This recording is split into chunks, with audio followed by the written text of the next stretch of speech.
Hello students, welcome to my channel.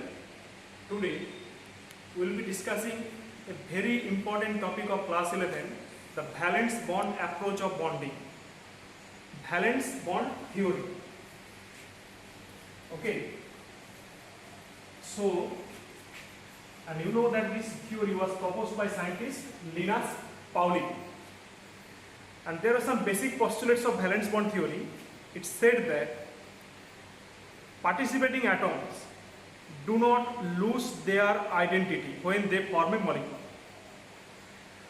Actually, the bond is formed by the outer electron or the valence electron only. Inner electron do not participate in bonding. And third postulate said that when they form a covalent bond or any bonding, then valence electron lose their identity. And obviously, the valence electron of one atom can be attracted by the nucleus of the other atom and vice versa, so that they form a stable chemical bond. And obviously, when they form the molecule, that time they get some more stability than that of the atom, because of the reason is that they release some energy. Why they release energy? Because see, valence electron of one atom is getting attracted by the nucleus of the other atoms. So a new attraction force arises, and also there occurs a new repulsive force also. And see, but actually in equilibrium what happens, the attractive force and repulsive force, if we compare, the attractive force will be slightly greater where the molecule will be formed. Let us take an example of hydrogen here. I am just considering that this is the hydrogen HA, means for, actually I am giving different notation for better understanding. See, another hydrogen atom I am also considering here, HA. Now what happens, see, there is the one proton, so I am just considering here the proton A, and also see, there is another proton, that is the proton B. And obviously there is an electron A and electron B is there. When these two hydrogen will come close, and you know, there will be appearance of a new attractive force between the electron of A and the proton of B.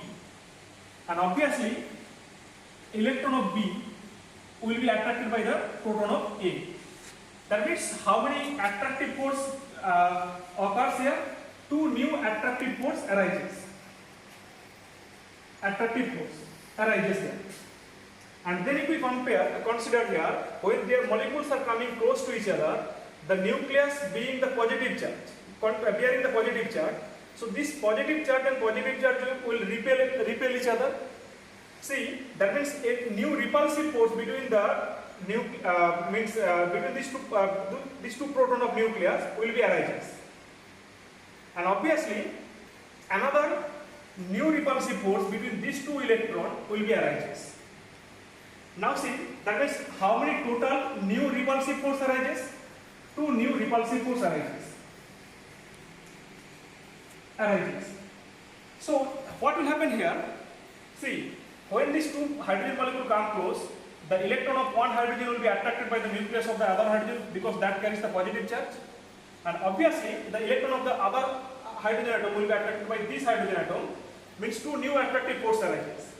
And then see, two new repulsive force also will be arises because this nucleus proton and this nucleus proton will be repel each other. Obviously, this electron and this electron also will repel each other.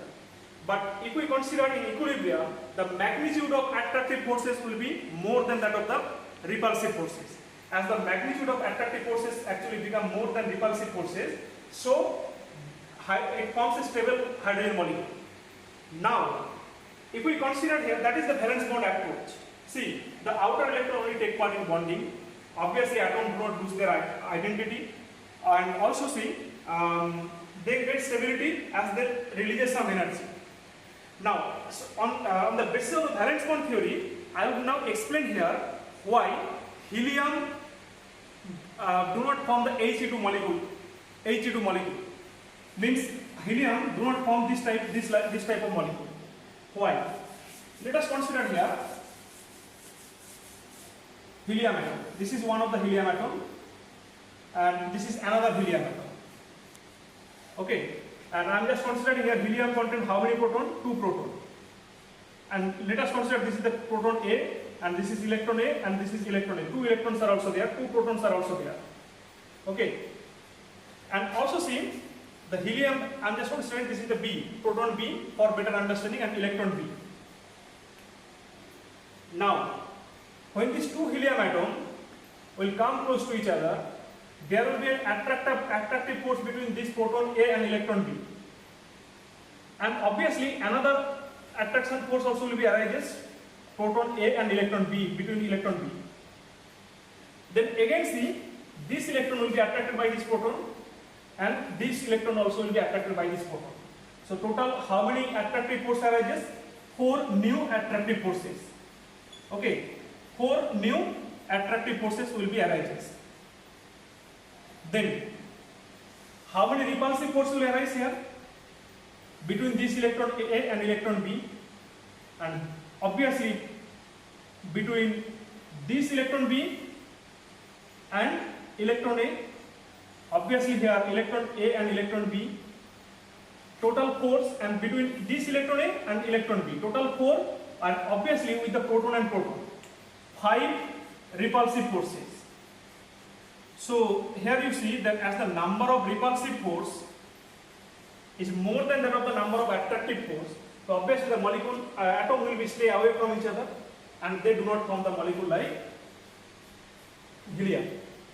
Now, in the next topic, we will be discussing here about the orbital overlap concept in terms of the valence bond theory.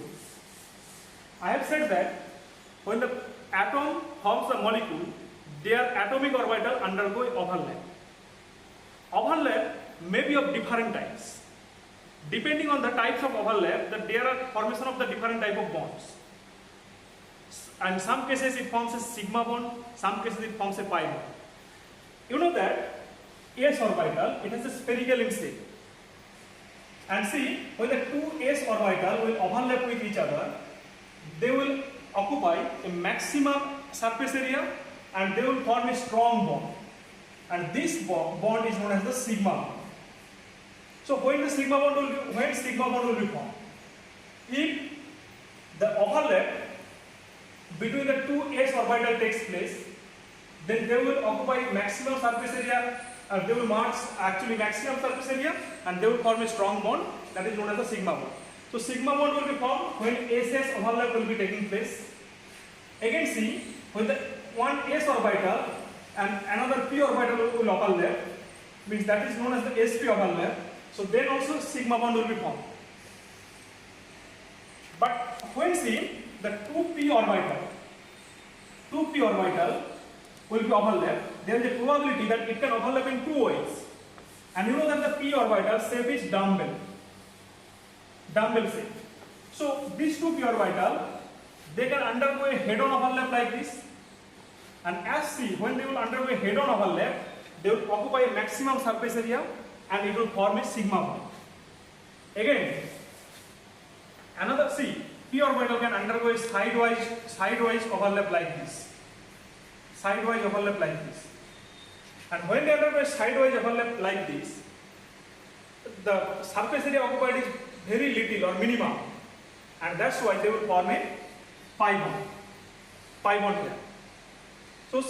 So actually, when the orbital will undergo a head-on overlap or end-to-end overlap, then it will form a sigma bond, and when they will form a means lateral overlap or the sidewise overlap, they will form a pi bond. And pi bond is much weaker than that of the sigma bond because of the reason that it occupies very little surface area.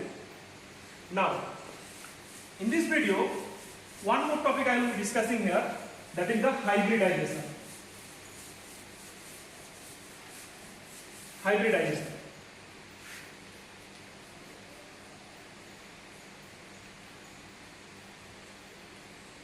Okay. Here you see, let us take an example of a molecule of CH4. How this CH4 molecule is formed. Here, if we consider that the valence shell electronic configuration of the carbon, carbon, it has the ground, in ground state there is a 2s2 and 2p2. Then in the, see, in excited state when it will form the molecule, one electron will be shifted from 2s to the 2p. Okay, now hydrogen, they will share one of their electron and they will form the 4CH bond, and they are all sigma bond. But you see, this CH sigma bond is formed by the S overlap, and this sigma bond is formed by the sp overlap. So according to this, these three bonds should be similar and should be different from this bond which occurs which formed by the SS overlap. But what happened here, it has been experimentally found that these three, all these four sigma bonds are equal. How it is possible? Then the scientists proposed that before the formation of compound, central atoms, outermost electron atomic orbital, they undergo intermixing with each other to redistribute their energy. And this intermixing of orbital to produce the equal or equivalent energy orbital is known as the hybridization. In separate video, I will be discussing the hybridization in details. That's all. I have just given here the introduction of hybridization. That's all. Thank you.